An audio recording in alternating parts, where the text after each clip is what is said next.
And thank you for coming.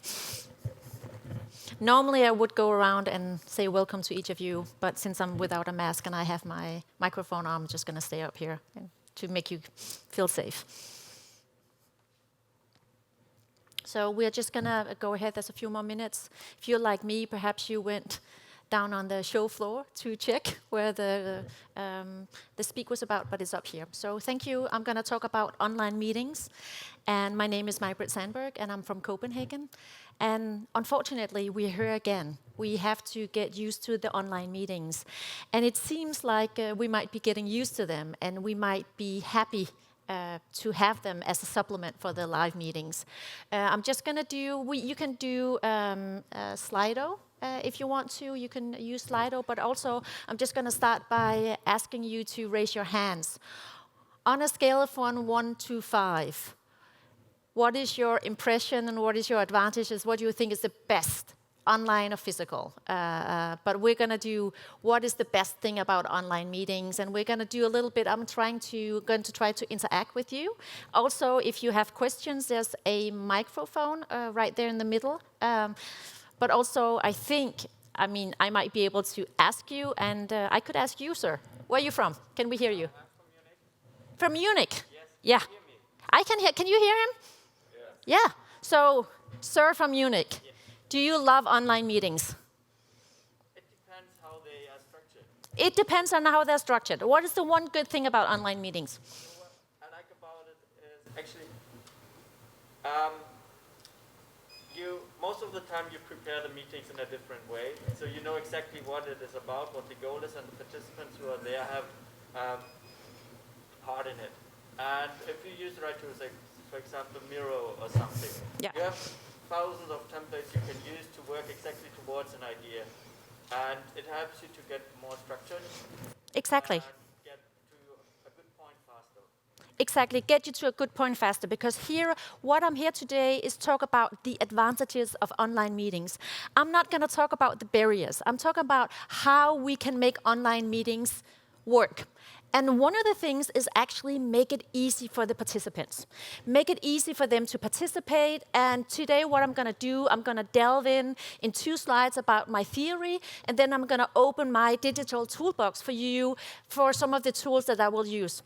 I will connect with you in the audience. We just connected, and I think it's very easy, because this is not about me teaching you something. It's about us learning from each other. So actually, if we look at online meetings, you have changed roles now. Before, perhaps you used to be an event designer or event planner. Now you have to be an event producer. And it's the role that you have to get used to. You have to get used to that the technical barrier can also be an advantage. If you have the structure, if you know how to work the platform, you have to be aware of those roles. Before, we could just say, organizing an event is a one-person job. It's not like that anymore. You need people to help you. You cannot control an online meeting, so you need to be an event producer. And it's a role that I'm not accustomed to, but during the last 2 years, I have become accustomed to it. So, designing online meetings. I'm going to have I have this slide up there because it's all about the participants. And normally, if I was having an online meeting, I would ask about your needs. So you just told me about structure. Kent, what is your need in an online meeting? What would you love to have as part of an online meeting? Well, I've been in too many meetings that will stop, so I need some energy in the what we normally have in the room. I would like for that to be in an online meeting, so I want some, if you could say, happiness into it. We have, you and I used to do a thing where we started with some music before when people arrived in the... We started with a song. Get people happy. Also, what we did is one of the things is that you have to use different senses. We as people, we are sitting in front of a screen.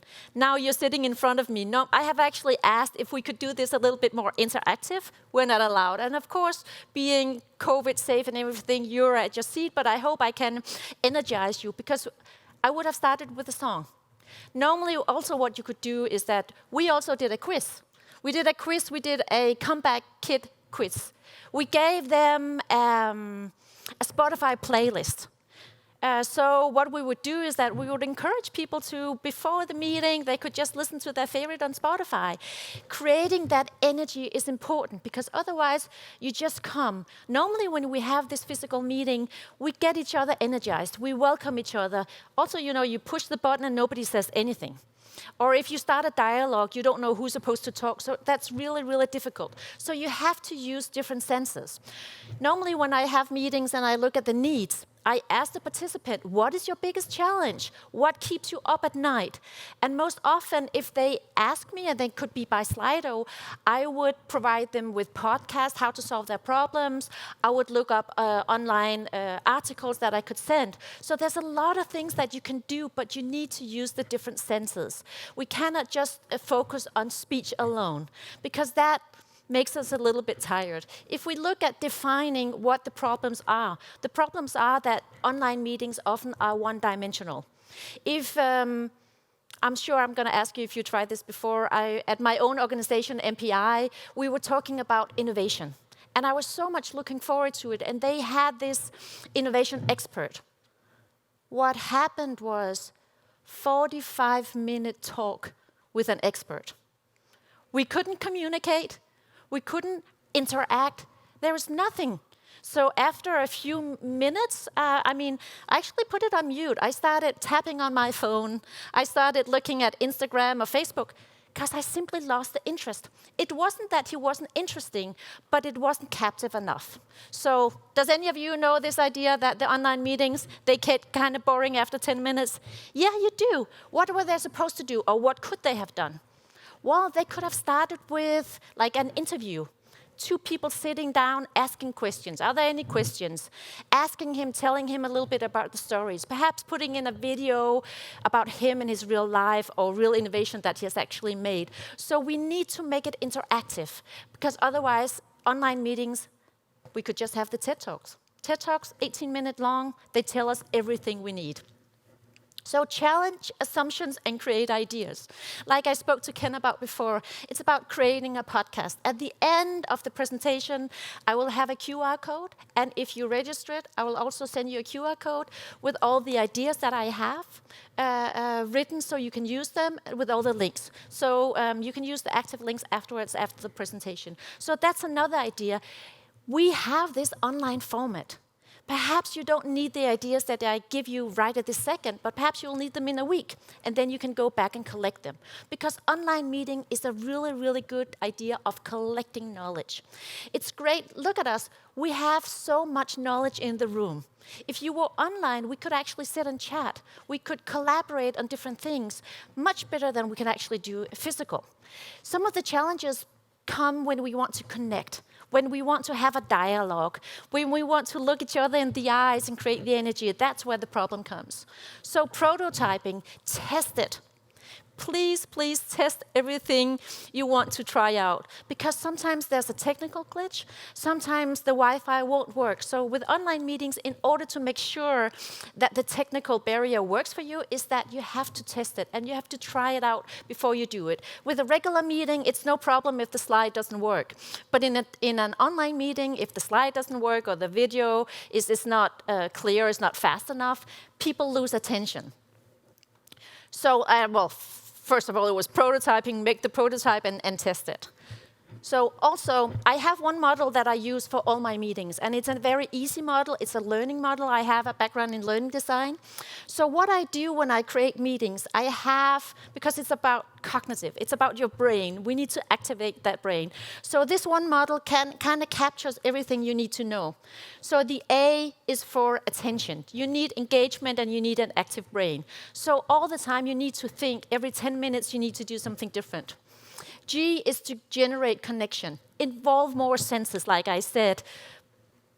Music, sound, video. It could also be storytelling. It could be that you have a person telling a really great story that involves the senses of emotion. Because the next one is emotion. You need to make sure that the meeting not only connects with your brain, but also comes down to the heart, because that's what we meeting professionals is about. It's about changing each other's lives through events. And online meetings is really great for learning new stuff. It's really great if you want to reflect and learn new stuff, because you can sit by yourself and test it. And finally, that's where we come into space, to micro-learning. Does any of you have kids at school? Yeah? Kids at school? Yeah? So we ask the kids at school to sit down all day and sit down and learn. With online learning, we actually have the opportunity. In my kids' school, what they did is they did a cooking class. They went outside in nature. They did walk and talk. They did podcasting. So perhaps us professionals also should think about doing micro-learning. What happens if you just have those little intervals? It doesn't necessarily have to be during the meeting, because online meetings tend to be shorter, of course. But it could be that the first 5 minutes, we send you a podcast that you have to listen to that we'll discuss afterwards. We'll send you outside in the nature, if the weather permits it. So we have to think about micro-learning, that our brain cannot access all that information. So we have to make sure that it comes in little spaces. So, like I said to you, I'm going to share from my digital toolbox. You already, I think you said Miro? Yeah? Collaboration tools. Because one of the things, online collaboration is actually great. Because what happens is we write together. We are able to collaborate online. So does any of you know Mentee? Exactly, Mentee. So down there, what is the one great thing about Mentee? I was about to say something crazy, but... Please say something crazy. The one thing that I associate them right now, of course, with, for me, is that because they became sponsor of our conference. Okay, well, good point, sir. But overall, Mentimeter is just an incredible tool to interact with audiences of in any scale. And yeah, you can get very creative in regards to how you engage them. You can get crowd engagement. You can do likes. You can do everything. So when you do the presentation on Mentee, I didn't want to do it here because you have to get used to it. You have to try it out. But I mean, honestly, it's so easy. You can poll during it. You can do it online meetings. You can even give a cat emoji. You can create data. Because one thing about online meetings is that you create data and you make it interactive. If there's a lot of photos already, there's a lot of templates. You don't have to create your presentation from scratch. Mentee already has you covered. Mentee is originally a learning platform, so they already have the learning perspective. So it's kind of like you plug and play, and you can use it. So, and who else was using Mentee? Yeah, lady with the black mask. We use it for engagement. Engagement. Like So. seminars or meetings. So what is the one advantage that you would like to point out? If you have a hybrid meeting and use Mentee, both people here and anywhere could engage at the same time. Exactly. You sit, and that's one thing, and thank you for mentioning the hybrid, because one thing is online meeting, the other one is the elephant in the room, the hybrid meeting.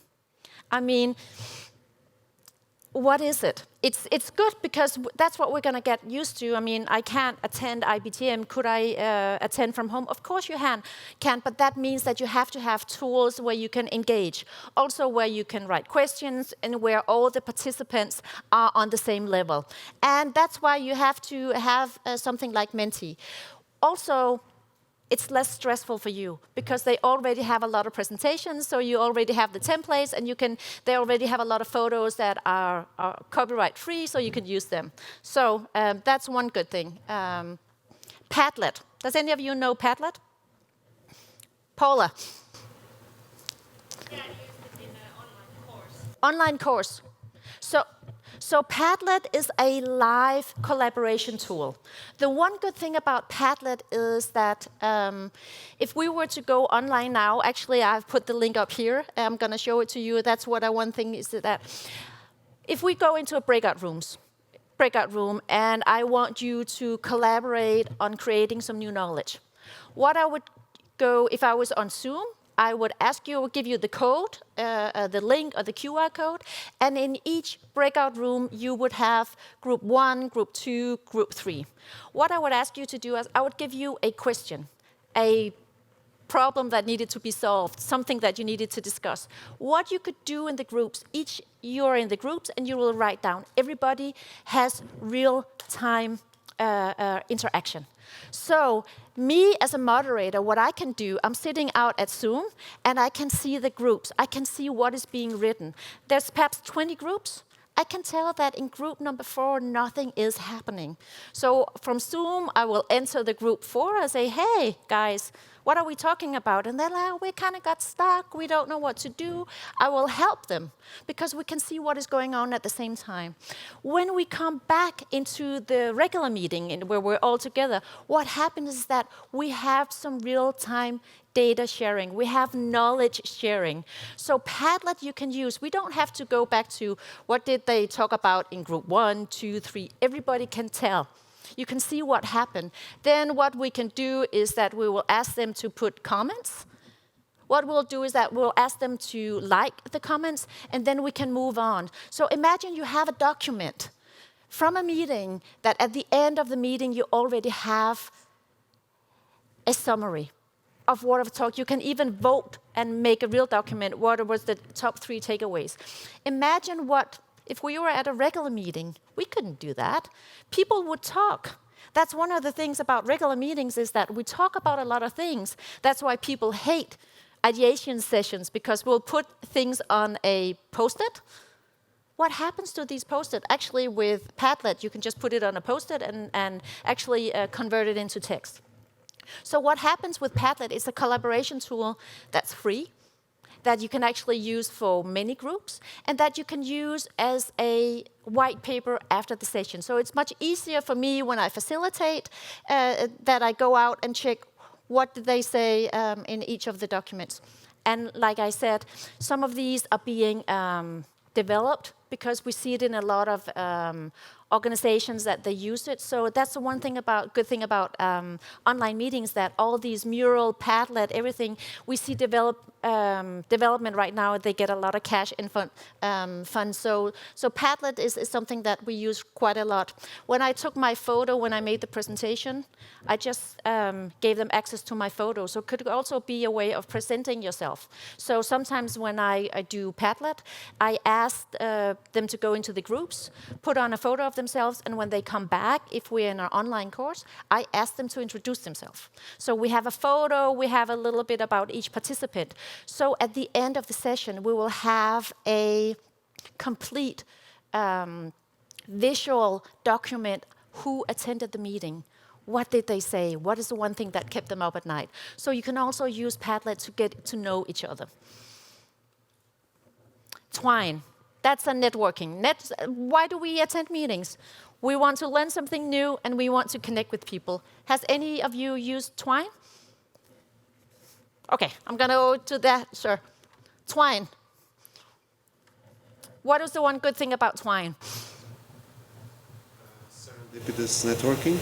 Yeah, could you talk a little bit louder? Casual networking. Casual networking. Can you tell us a little bit what happens on Twine? People randomly meet. Yeah. And they have some conversation starter to engage to spark the conversation. To spark the conversation, what happens is that you get a code or you get a link into your online meeting.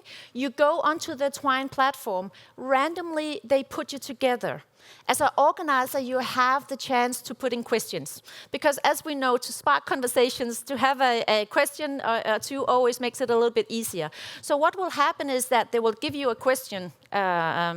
What do we have in common, or what do you feel about something? It could be related to the topic that you have on the meeting, but it could also be, like you say, serendipity. How are you today?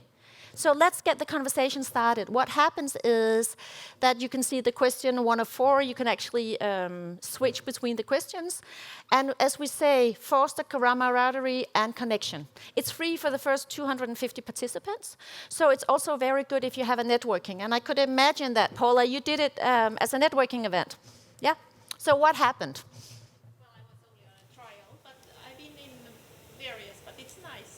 it's really funny to wait who is coming up and who you It's informal. It doesn't require anything. There is a timer. So you just have a meeting of 1 minute. So it's for you just to have that little fun and little interaction with people. So actually what I did is that I did a plank challenge. With Twine, they asked you to go in a plank and be on a plank for a minute. Let me say that was kind of funny and kind of not funny, but everybody in the meeting, we were about 50 participants, and we were all trying to plank and speak at the same time. Was it fun? A lot of fun. Did we learn something new? No, but we got to know each other, because next time we had that meeting is that, yeah, how is your planking going? Because one thing about the online meetings is that I know nothing about you. I can't meet you at the drinks reception tonight, unfortunately. I can't see you. I don't know anything about it. Because online meetings is also about fostering that connection. And here Twine is really a great tool. Right now what we see is that you can also have your own personal Twine account, so you can meet up with mentor and mentoring. You're actually able to connect with 2 or 4 3 groups. So it's not only random, you are able to connect a little bit. Braindate. Have any of you tried Braindate? Of course, Paula has. Braindate is another networking platform, but it's about creating meaningful conversations. So in Braindate, when I'm up here, it's actually not about my knowledge. It's about connecting the knowledge that we have in the audience. So what Braindate does is that it gives you the ability for the participants to post subjects. If I can ask you, ma'am, what is the one thing that keeps you up at night at the moment? What is the one struggle that you have in your meeting? No, you're in the front, yeah. Yeah, what is the problem you have with your job at the moment? Innovation. Does any of that innovation, is that a problem in the meeting industry? We must always keep update. What if I could tell you that if you came to one of my online meetings, I could give you 4 other people that, like you, are interested in innovation? Would that be helpful for you? Of course, if we are like 1,000 people at the meetings, of course it would be helpful for you to have 4 people. You don't need the other 1,000 people or 100 people. You need the 4 people that are worried or interested or passionate about innovation just like you are. So what you can do with Braindate is that you could post a subject saying, hey, I'm into innovation in the meeting industry. Or, hey, I'm looking for new digital tools. What you will have is that people will connect with you, and people will enter your session. So you can have up to 4 people. So you can have a discussion. With your 4 people, it's 45 minutes. So it's also a conversation about, hey, let's talk about innovation. So in that sense, it's a peer-to-peer learning on an online platform. And since it's online, we are not restricted by geographical, whatever, are we able to come, not able to come, restrictions. We are actually able to connect on something that interests you. That's why if we want to have online meetings, we have to be very aware of how we foster the connection between people. We can't just think that people will think that all knowledge is enough. It's not enough. So Braindate is something that I use quite a lot. You can also use it on physical conferences, because of course that works too, that you find 4 people. But right now, on an online meeting, it's a very good way to spark the conversation. Butter, the Butter platform. Has any of you tried Butter? Butter is a new workshop platform. It's also free. What is really good about the platform is that that photo took me 30 seconds to make. It's a workshop where they have a lot of functions. You have the mic, the video, you can share, you can react, you can queue, you can chat, of course, all those notes. But also, if you can see on the other side, you can interact. Because one of the things that are really great about online meetings is that you find something that you can interact with. If you can see the Google. So you are able to, from the platform, to interact with all your documents. If online meetings need to make sense, we need to make sure that we have platforms that you can integrate with. So you can integrate with Mural, you can integrate with a lot of the tools, and you can make an agenda. So integration is going to be a big part. So if we're able to share our documents and integrate them, that means that we will have that the meetings can have an impact. Of course, you can record and everything, and it's easy. Because, like I said in the beginning, it's about making it participation easy. Right now, I think we see a lot of people talking about the platform, but it's not about the platform that we use, it's about the people. We had this, is it Zoom or is it Teams? But I think what we have to get used to is that we have to get used to different platforms for different formats. If we want to ideate, if we want to do a workshop format, something like Butter is really easy. Because it's fun, it's animated, you can do a little video. When we don't want to do brainstorming and stuff like that, it needs to be fun. We don't necessarily get really energized about Teams meetings. So something like Butter is something that is on the go, and they're also developing. In Butter, you can also co-create. And you can have a co-host, because one of the things that you need when you have the online meetings, you're able to delegate. Normally in a regular meeting, it's not so easy to delegate, but in an online setting, it's much easier to delegate. This photo is a photo from a Folding Walls Berlin session that I did 2 years ago, where we did different sessions, and of course it was live. What Folding Walls Berlin have been able to do is that they took the different formats that they did, physical, and converted into a digital setting. So what they did is they said, no keynote speaker longer than 15 minutes. After the first 15 minutes, you were all allocated into a breakout room where you could sit and chat with the speaker. Instead of having 45 minutes like I have now, I actually requested 15 minutes for you to inspire you, because I think 45 minutes is enough. It's too much, actually. I think 30 minutes, I'm talking about engagement, and I would love for you to get up, move around, talk to each other, but I'm not able to do that. But just so you know that, you have to think about the time. I know that by now you probably want to get up, get a drink, talk to each other. IBTM doesn't allow me to do that. It doesn't allow me to go down on stage, create some energy. But please remember, 15 minutes in a keynote, or perhaps 18 minutes, it's enough for TED Talks. So it should be enough for you. Some experts actually say that 10 minutes is enough. Our brain gets tired. We want to do something else. So what they do is that they put the speaker in a coffee room where they sit and chat. He will ask questions to the participants directly. He can see their faces. There is a maximum of 50 participants in the coffee chat room after they had the keynote speaker. So he will ask them questions. So they will have a dialogue. And that's one thing that we have to remember in an online meeting. We have to make sure that there's room for dialogue. The storytelling.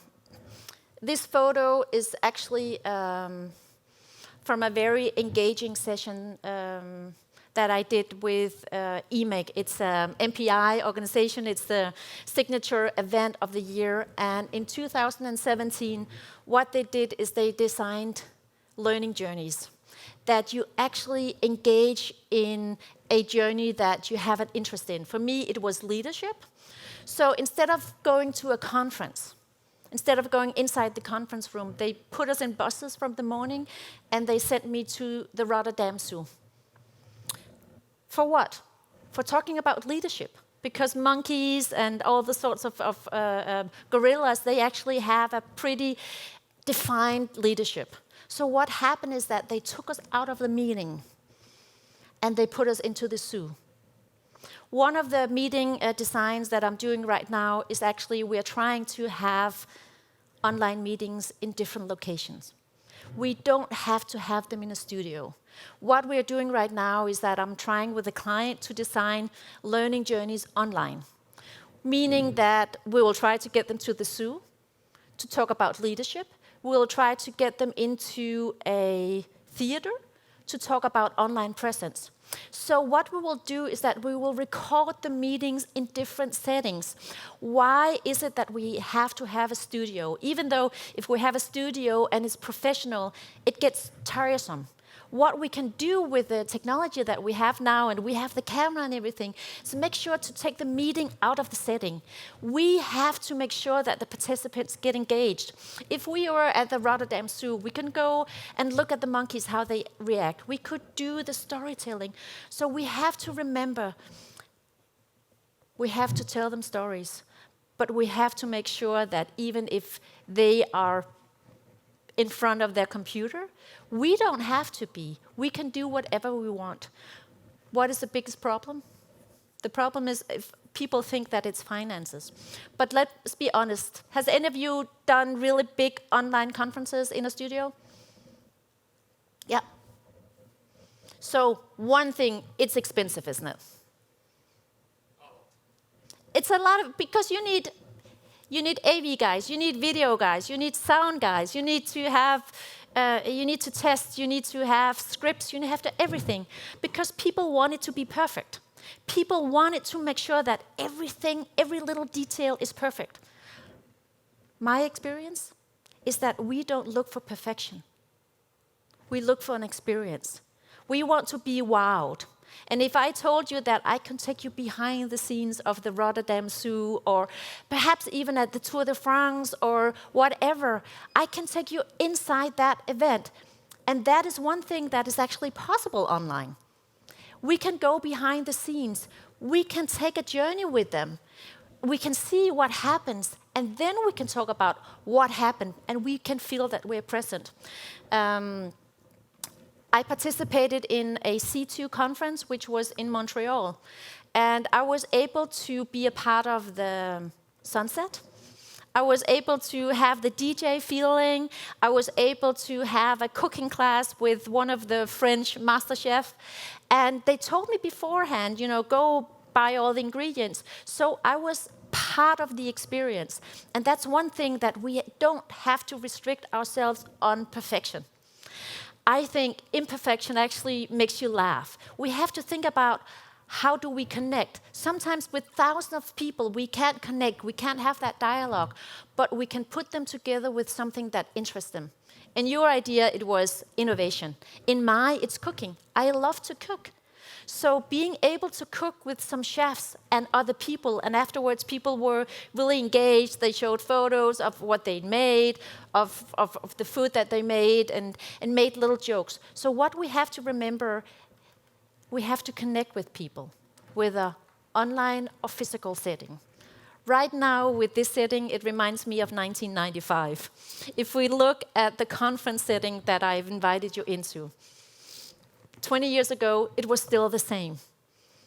Is that the best way for you, for me, you and me to engage? No. But these are the challenges that we have right now. So actually, online, we have a possibility to rethink how we do the online meetings, rethink how we can actually engage with people and connect them not only with their brain, but with their heart. So finally, you can try the experience here. I'm going to send you right now, it's just in Danish. As soon as the presentation is over, if you just connect with it, you can see that it's in Danish. But it will change as soon as the presentation is over. So one of the things is that what we do right now is that you have a QR code. So what you can do, if you use the QR code, you can see that there is a video and there's a lot of information. In a few minutes, it will change into English once the presentation is over, and you can connect with it. So you will be able to see the presentation. I put in a podcast, I put in a little fun stuff for you to look at, but it will only go live in about 11 minutes. So one of the things that we have here is the ability to connect with the audience about knowledge sharing. You can use a QR code to make sure that they have something on their mobile, because the one thing that you always bring to an online meeting is that you have your mobile phone. You're able to connect with that knowledge. So you need to use all the tools that you have in order to create better online meeting experiences. when I told you in the beginning that it was about reimagining, this is the title from IBTM, that reimagine. I don't think that we have to reimagine something. What we have to do is that we have to think about how we engage. Engagement and participation is the biggest problem. Whenever in all the surveys that you ask meeting planners, meeting suppliers, what is the biggest problem? It's participation. It's about how you engage. It's not only a problem online, it's also a problem with physical. If you notice, I ask you directly because I can look in your eyes, I can kind of get, okay, we can talk. The problem with online is that it's overcoming a trust issue. So we have to establish some kind of trust. We have to make sure that the participants feel welcome when they enter the meeting space. And the meeting space, whether we want it or not, it's going to be online for a lot of things because it makes sense. I teach a lot of doctors and psychologists about how they do online meetings, how they do online presentation. They don't want to do it. They don't want to go online. Their bosses want to do it because they have a chance to teach 100 people from different locations, from different time zones. So whether we want it or not, it's also going to be a part of our future, that for some reasons online is really good. If you were to tell me that I was to do an Excel course, I hate Excel. I'm not very good at it, so it's not. I would rather do it at my own pace, at home, where I had a teacher that I could ask. So in some settings, online meetings are really good. Also, we could also do, if you learn something new, if you came online with me, say next week, what I could do is I could take you straight into Padlet. I could show you how to do it. I could show you if you're missing a feature saying, hey, Maj-Britt, how do you do that feature? I could teach you how to do it. So we have to bear in mind that the learning perspective for online meetings is huge. The problem is that often when we have these learning experiences, it's dull. It's boring, and we don't get engaged. We sit and listen, and that's not the way learning goes. So this ends my 40-minute presentation. And of course, I would like to ask if there's any questions. And that's the number one question that's always difficult. So, sir, what is the one thing that you can take away from this? That there are many other ways that I thought to prepare Many new ways. Yes. Yeah. So, do you know what happens when you go home? You will think about there are many new ways. You will go into the office tomorrow, perhaps, or the day after, saying, that was a good way. The only thing is, I'm just going to ask you, take one thing away from the meeting, saying that I'm going to try one new thing. Because like anything else, you need to try it first. You, sir. So one thing you can take away. What I like the idea that using, for example, you said Spotify playlist or something, we have the chance to connect on a different level. Yeah. Not just on business talk, but on a more personal thing, which helps to engage actually and build a sustainable relationship. I think that's what I think. And the Spotify playlist, I mean, we have to face it. There's going to be younger generations that look at online meetings as something that they're used to. So we have to connect with them on an emotional level. So using Spotify playlist or sharing something with yourself. Or cast them into a video or something, like to set the mood. Setting the mood. So you, ma'am, what is one thing that you can take away? No? Okay, so at the back. Yeah, you.